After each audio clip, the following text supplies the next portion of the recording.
함께 은혜 받을 말씀은 다니엘 9장 1절부터 19절 말씀인데요. 좀 길어서 우리 공동체 성경 읽기로 한번 들어보도록 하겠습니다. 우리 1절부터 19절까지만 한번 화면 틀어주시겠습니다.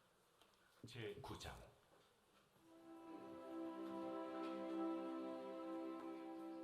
메대 족속 아하수에로의 아들 다리오가 갈대아 나라 왕으로 세움을 받던 첫해, 곧 그 통치 원년에 나 다니엘이 책을 통해 여호와께서 말씀으로 선지자 예레미야에게 알려주신 그 연수를 깨달았나니, 곧 예루살렘의 황폐함이 70년 만에 그치리라 하신 것이니라.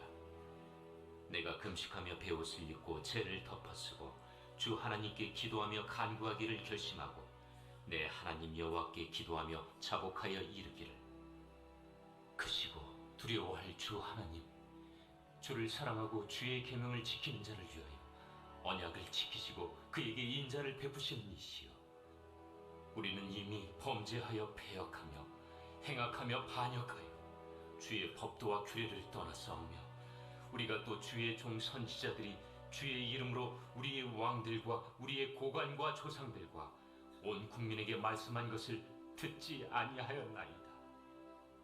주여, 공의는 주께로 돌아가고 수치는 우리 얼굴로 돌아옴이 오늘과 같아서 유다 사람들과 예루살렘 거민들과 이스라엘이 가까운 곳에 있는 자들이나 먼 곳에 있는 자들이 다 주께서 쫓아내신 각국에서 수치를 당하였사오니, 이는 그들이 주께 죄를 범하였음이니이다. 주여, 수치가 우리에게 돌아오고 우리의 왕들과 우리의 고관과 조상들에게 돌아온 것은 우리가 주께 범죄하였음이니이다마는, 주 우리 하나님께는 긍휼과 용서하심이 있사오니, 이는 우리가 주께 패역하였음이오며 우리 하나님 여호와의 목소리를 듣지 아니하며 여호와께서 그의 종 선지자들에게 부탁하여 우리 앞에 세우신 율법을 행하지 아니하였음이니이다.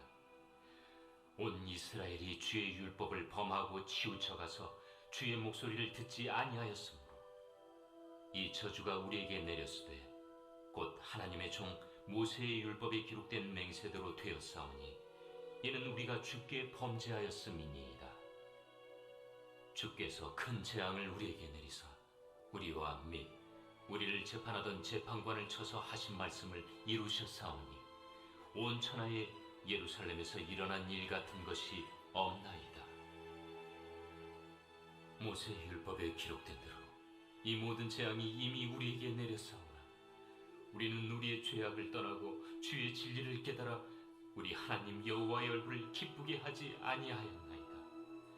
그러므로 여호와께서 이 재앙을 간직하여 두셨다가 우리에게 내리게 하셨사오니, 우리의 하나님 여호와께서 행하시는 모든 일이 공의로우시나 우리가 그 목소리를 듣지 아니하였음이니이다. 강한 손으로 주의 백성을 애굽 땅에서 인도하여 내시고 오늘과 같이 명성을 얻으신 우리 주 하나님이여, 우리는 범죄하였고 악을 행하였나이다. 주여, 구하옵나니 주는 주의 공의를 따라 주의 분노를 주의 성 예루살렘 주의 거룩한 산에서 떠나게 하옵소서. 이는 우리의 죄와 우리 조상들의 죄악으로 말미암아 예루살렘과 주의 백성이 사면에 있는 자들에게 수치를 당함이니이다.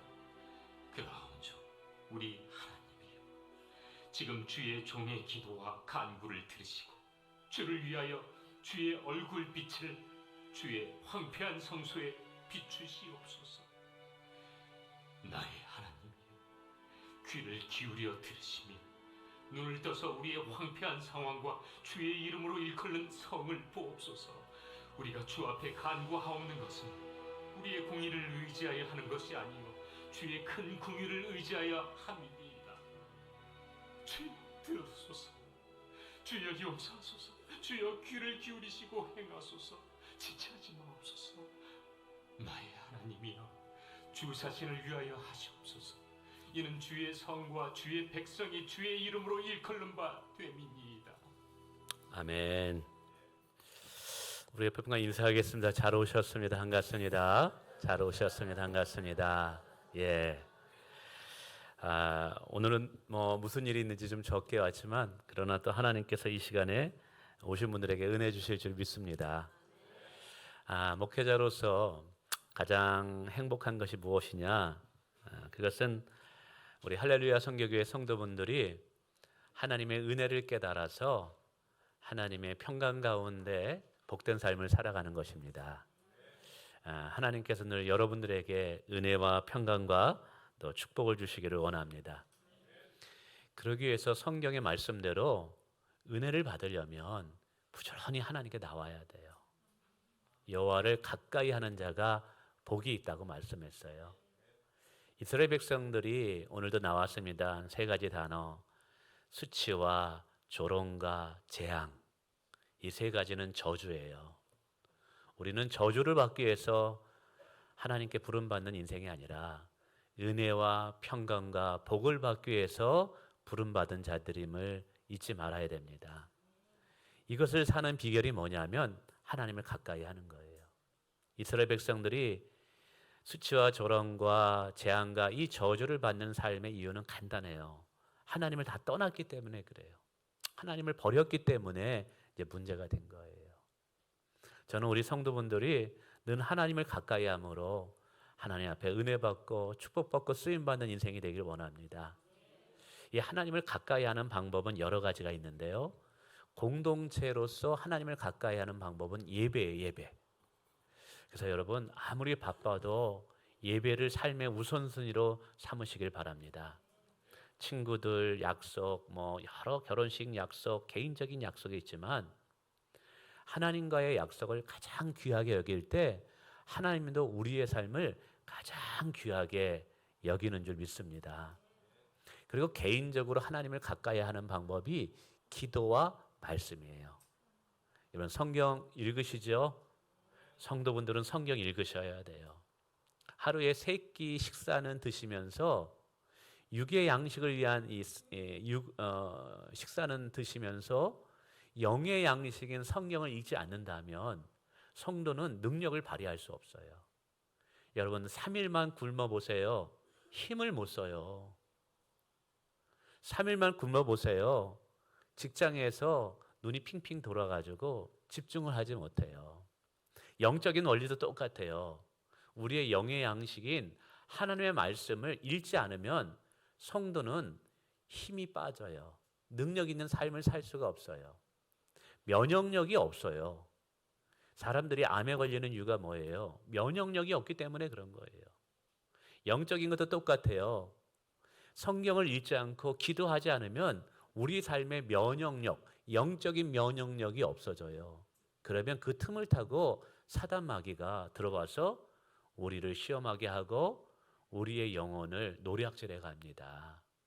그래서 쓰임 받아야 할 영혼들이 너무 지치고 힘들게 생활하게 돼요. 그래서 성도분들이 꼭 은혜를 받고 삶의 간증자가 되기 위해서 올해도 5번째로 다니엘 기도회를 시작합니다. 이 다니엘 기도회는 본래 어디죠? 오리온 교회에서 시작한 기도회였어요. 근데 이 기도회가 굉장히 은혜스럽거든요. 그러다 보니까 하나님께서 이 기도회를 전 세계로 뻗어나게 하셔서 초교파 연합기도 운동으로 이걸 사용하고 계셔요. 올해 15,720교회가 참여한대요. 비록 송출되는 영상을 통해서 각 교회에서 은혜를 받지만 그러나 이 간증을 통해서 오늘도 우리는 살아계신 하나님을 경험하게 됩니다. 여러분 오늘 하나님은 살아계셔요. 오늘도 기도에 응답하시는 분이 하나님이셔요. 우리가 이제 이 간증자분들이 21일 동안 간증을 하게 됩니다. 근데 그 간증분들은 우리가 모시기 어려운 분들이에요. 정말 어려운 분들이에요. 오륜교회에서도 매일같이 간증자를 세우기 위해서 1년 이전부터 위원회가 있어서 계속 그 간증자를 찾는데요. 신학적으로 문제가 없는가, 열매가 있는가, 그리고 믿을 만한 신앙에 많은 사람에게 본이 되는가, 그러니까 이러한 사람들을 찾아서 간증자로 세우기 때문에 우리 교회에서는 모시기 힘들고 또 그분들의 간증을 듣기가 어려워요. 근데 그분들의 특징은 살아계신 하나님을 경험한 분들이에요. 자기의 삶에 분명한 간증이 있는 분들이에요. 우리는 그들의 간증을 통해서 뭘 깨닫느냐 하면, 야, 오늘도 하나님은 살아계신다. 오늘도 하나님은 역사하신다. 여러분, 그래서 이 동기와 이 자극을 받아서 우리의 신앙을 다시 한번 굳건하게 할 수 있는 기회가 돼요. 근데 여러분, 이 간증자들의 공통적인 특징이 뭐냐면 고난을 겪은 분들이에요. 대부분 죽을 뻔하다가 살아난 분들, 가장 어려운 상황 속에서 하나님이 찾아오셔서 정말 하나님의 은혜로 건짐받은 자들이에요. 그래서 그 간증을 들어보면 우리 성도분들도 그걸 깨달아요. 나만 힘든 게 아니구나. 나만 어려운 게 아니구나. 그리고 그분들의 간증을 통해서 그들이 그 고난과 힘든 상황 속에서 그걸 어떻게 이겨나가고 어떻게 믿음으로 승리한 그 비결을 배우면서, 야, 나도 저렇게 신앙생활하면, 나도 저렇게 기도생활하면 나도 승리하겠구나. 영적인 지혜를 얻는 시간이 된다는 거예요. 뿐만 아니라 저는 이 21일 동안의 다니엘의 이 기도 집회를 통해서 우리 성도분들도 간증자가 되기를 원해요. 우리가 영상을 통해서 하나님의 은혜를 받은 분들의 이야기를 들으면서 참 좋겠다, 참 부럽다가 끝나는 것이 아니라 우리도 뜨겁게 기도하면 하나님께서 아브라함의 하나님, 이삭의 하나님이 아니라 오늘 나의 하나님으로 내가 경험하게 만드신다는 거예요. 여러분, 신앙생활이 재미가 있으려면 간증거리가 있어야 돼요. 누군가에게 예수님을 자랑하려면 내가 예수 믿었을 때 나 이런 경험했어. 내가 이렇게 힘들고 어려웠을 때 하나님이 나를 이렇게 도와주셨어. 나 이런 응답 받았어. 사람이 할 수 없는데 하나님이 이렇게 하셨어. 여러분, 이런 간증거리가 있어야 돼요. 오늘 기도하는 자들에게 이런 간증거리를 준다는 사실이에요. 그래서 저는 이 다니엘 기도를 통해서 하나님이 우리에게 분명히 주실 또 다른 은혜가 있을 줄 믿습니다. 그래서 우리는 성도분들이 이 은혜를 받았으면 좋겠어요. 그래서 다니엘 기도에 여러분 꼭 참여하기로 결단을 좀 해주시고요. 이 기도에 참여할 때 부탁드리고 싶은 것이 있습니다. 첫 번째, 분명한 소망을 가지고 참석하자. 다니엘 기도에 21일이 진행되는데 21일 동안 나의 분명한 기도 제목을 가지고 다니엘 기도에 참여하자라는 거예요. 왜냐하면 분명한 소명과 목적과 기도 제목이 없으면 우리는 방관자가 되고 구경꾼으로 다니엘 기도에 참여하기 때문에 그래요. 여러분, 학생이 분명한 목적이 없으면 공부가 재미없어요. 분명한 목적이 없으면 인생이 그냥 흘려보내고 허비할 때가 많아요. 분명한 목적이 있을 때 시간을 낭비하지 않을 수 있고 기회를 붙잡을 수가 있어요. 영적인 것도 똑같아요. 기도도 똑같아요. 기도할 때 그냥 목사님이 참여하라니까 참여하자. 그냥 뭐 하지. 그러다가는 한 2, 3일, 3, 4일 기도하다 보다가 기도를 멈추고 기도의 자리 나오지 않아요. 여러분, 다니엘 기도해야 할 때 여러분의 인생에 고민거리가 있어요. 여러분 마음에 소원하는 소망이 있어요. 그러면 그거를 분명하게 기도 제목으로 딱 결단하고 그리고 그것을 매일같이 나와서 반복적으로 기도하면서 여러분 다니엘 기도에 참여하세요. 그럴 때 하나님께서 이 다니엘 기도회가 오늘 나를 간증자로 세우는 내가 경험하는 시간이 되어야 될 줄 믿습니다. 남의 잔치가 되면 안 되잖아요. 내가 참여하는 내 잔치가 돼야 되잖아요. 그러기 위해서는 다니엘 기도에 참여할 동안에 여러분 기도 카드도 중간에 넣어놨습니다만 여러분의 기도 제목을 적어놓고 21일 동안 참여하세요. 두 번째는 하루도 빠짐없이 참여해달라는 거예요. 여러분, 기도는요, 하나님이 역사하시고 응답하실 때는 순간적으로 이루어질 때가 있어요. 뜻하지 않게 하나님이 길을 열어주실 때가 있어요. 근데 하나님의 응답이 있기 위해서는 반드시 뒤에 기도의 분량이 반드시 필요하다는 사실이에요. 제가 이거 신앙생활하면서 깨달았어요. 하나님께서는 우리가 한 번 기도할 때 그 기도에 대해서 응답하실 때도 있어요. 그러나 그것은 아주 특별한 경우예요. 아주 급할 때예요. 일반적인 기도는요, 하나님께서 우리의 기도가 믿음의 기도인지를 반드시 테스트하십니다. 그 믿음의 테스트가 뭐냐면 인내가 필요한 과정을 통과해야 돼요. 그 인내를 거치지 않으면 열매를 맺을 수가 없게 돼요. 그 기도도요, 응답의 역사가 일어나기 위해서는 반드시 그것을 위해서 땀을 흘리고 수고하고 애쓰는 기도의 시간과 기도의 분량이 필요해요. 그게 뭐냐면 최소한 21일이라는 거예요. 아니 21일을 어떻게 목사님이 정하셨습니까? 다니엘에 나와요. 다니엘이 21일 동안 끈질기게 기도했을 때 비로소 하나님께서 응답하신단 말이에요. 그래서 여러분, 이 기도회를 통해서 여러분이 새로운 하나님을 경험하기를 원하고 응답받기를 원한다면 중간에 뭐 이렇게 옥수수 먹다 보면은 이렇게 막 구멍구멍 해가지고 먹다만 목수처럼 그렇게 되지 마시고 정말 끝까지 참석하시길 바랍니다. 그리고 이제 그 카드 나눠드린 것에 참석하는 분들은 도장을 찍어드려요. 교회 오면. 그리고 다 참석하면 작은 선물도 드리겠습니다. 하나님께 응답도 받으시고 또 끝까지 개근상 하셔서 또 작은 선물도 받으시면 좋겠어요. 그리고 세 번째는요, 가능한 교회 나와서 참석해 주시길 바랍니다. 어디 나와서요? 교회 나와서. 피치 못하게 멀리 계신 분들은 영상을 통해서 다니엘 기도회를 참석할 수밖에 없지만 그래도 저는 여러분들에게 현장에 와서 기도에 참석하라고 부탁드리고 싶어요.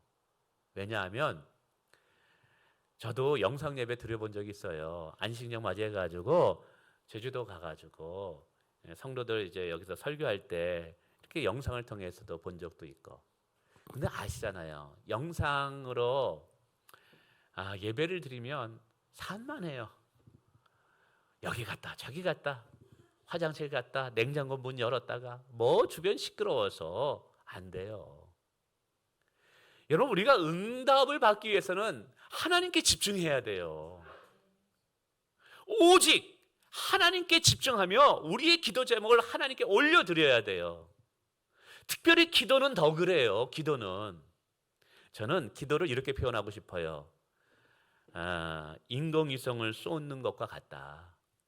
이런 인공위성을 팍 쏠 때 이게 3단계로 이렇게 나눠진대요. 이게 어느 정도 상승했다가 이 밑에 쏘는 힘이 추진력이 탁 쏘아지면 첫 번째가 딱 떨어지면서 두 번째가 불을 확 하면서 에너지와 힘을 앞에 있는 본체에다가 팍 밀어줍니다. 그 밀어주는 힘으로 대기권을 뚫고 나가는 거예요. 오늘 우리가 기도하지 못하도록 사단 마귀가 염려와 걱정의 근심들을 우리를 에워싸고 있어요. 상황이라는 어려운 문제들이 우리를 에워싸고 있어요. 마치 비닐하우스가 식물을 에워싸고 있듯이 그 많은 영적인 것들이 우리를 에워싸고 있어요. 근데 하나님의 보호자를 움직이는 기도가 되려면 여러분 그것을 뚫고 하나님 보호자 우편까지 우리 기도 제목이 날아가야 돼요. 여러분 대기권을 이 인공위성이 팍 뚫고 나가는 것처럼 오늘 우리의 기도가 염려와 근심, 우리의 상황을 뛰어넘어서 그걸 뚫고 나가기 위해서는 뒤에서 에너지가 폭발적으로 터져 나와야 돼요. 그 에너지가 뭐냐면 집중력인 거예요. 간절함인 거예요. 근데 영상으로 참여하면 그게 안 돼요. 북한이 얼마 전에 미사일을 쐈다가 실패하고 뚫지 못하고 그냥 꼬꾸라져서 바다로 떨어졌잖아요. 기도 제목을 하는데 그게 뚫지를 못하는 거예요. 상황과 환경과 문제를 뚫지를 못하는 거예요. 믿음의 기도가 되지를 못하고 그냥 불발로 끝나는 거예요. 불발탄. 영상 예배 드리면 기도가 불발탄이 될 가능성이 더 높아요. 뿐만 아니라 이 영상 예배 드리면 말씀과 간증을 끝나고 TV 끄고 기도 안 해요. 그런 분들 있죠? 금요 기도회 때도 기도하는 분 많지는 않더라고요. 여러분 왜 간증을 들어요? 야, 은혜롭다. 하나님이 저분을 통해서 이렇게 일하셨네. 그것 듣기 위해서 우리가 다니엘 기도에 참석하는 거 아니잖아요. 물론 그것도 중요합니다. 그러나 그 간증은 우리의 기도를 이렇게 자극시키고, 그 간증을 통해서 우리가 영감을 받고, 그 간증을 통해서 내가 기도해야 되겠다는 강렬한 마음을 얻기 위함인 거예요. 그래서 간증을 들었다면 이제 내가 간증자가 되기 위해서, 내가 은혜 받고 내가 응답받는 자가 되기 위해서 내가 이제 하나님 보좌 우편으로 나가서 기도해야 되는 거예요. 근데 간증 듣고 TV를 끄버리고 그냥 수고했어 오늘 끝, 이게 이러면 여러분 기도의 자리로 나가서 기도의 분량이 필요한데 기도 안 해요. 저는 어차피 시작할 거 이번에 한번 경험해 보자고요, 하나님을. 할렐루야. 그래서 21일 동안 여러분 결단해 달라는 거예요, 교회 나와서. 그리고 오늘 본문에 보면 다니엘의 이 기도를 통해서 하나님이 응답하셔서 이스라엘 백성들을, 포로로 붙잡혀 있던 이스라엘 백성들을 다시 고향으로 돌아가는 회복과 축복과 은혜를 허락합니다. 오늘 본문을 통해서 이 다니엘의 기도를 잠시 살펴보기를 원해요. 여러분 다니엘이 기도를 통해서 은혜 받았다 이 말이에요. 다니엘의 기도가 응답을 받았다 이 말이에요. 이 원리를 배워야 될 거 아니에요. 그래서 이번 21일 다니엘 기도회를, 이 다니엘의 기도한 모습을 내가 잘 배워서 나의 삶에 한번 적용해 보자 이 말이에요. 나의 기도에 적용해 보자 이 말이에요. 할렐루야. 그래서 다니엘의 기도의 특징이 몇 가지가 있는데 그것을 오늘 깨달아야 돼요. 첫 번째는 말씀을 붙잡고 기도하더라는 거예요. 말씀을 붙잡고. 우리 2절을 한번 화면에 띄워주세요. 한번 읽어보겠습니다. 다 같이 읽겠습니다. 시작. 곧 그 통치 원년에 나 다니엘이 책을 통하여 여호와께서 말씀으로 선지자 에레미야에게 알려주신 그 연소를 깨달아나니 곧 예루살렘의 황폐함이 70년 만에 그치리라 하신 것이라. 아멘. 여기서 중요한 말씀은 이제 여호와께서 말씀으로라는 단어예요. 여호와께서 말씀으로. 이걸 설명하면 이런 거예요. 일단 에레미야는 정말 기도하는 사람이에요. 사자굴에 잡혀 들어가기 직전에도 기도했어요. 그러니까 모든 것에 기도해서 하나님께 영감을 받았어요. 근데 기도만 한 것이 아니라 다니엘은 말씀도 받다라는 사실이에요. 신앙은 밸런스, 이게 좌우 균형이 잘 잡혀 있어야 돼요. 우리가 기도도 뜨겁게 해야 되지만 말씀도 깊이 있게 볼 수 있는 성도가 되기를 원합니다. 그래서 오늘 우리의 영성이 기도와 말씀으로 세워져 있어야 돼요. 다니엘은 균형을 잘 잡은 거예요. 기도도 많이 했지만 성경의 말씀을 깊이 보는 자였어요. 어느 날 다니엘이 에레미야라는 선지자의 글을 읽었는데 거기에 놀라운 하나님의 약속을 발견하게 돼요. 지금 다니엘은 예루살렘 고향에서 포로로 붙잡혀가지고 저 바벨론, 이란이란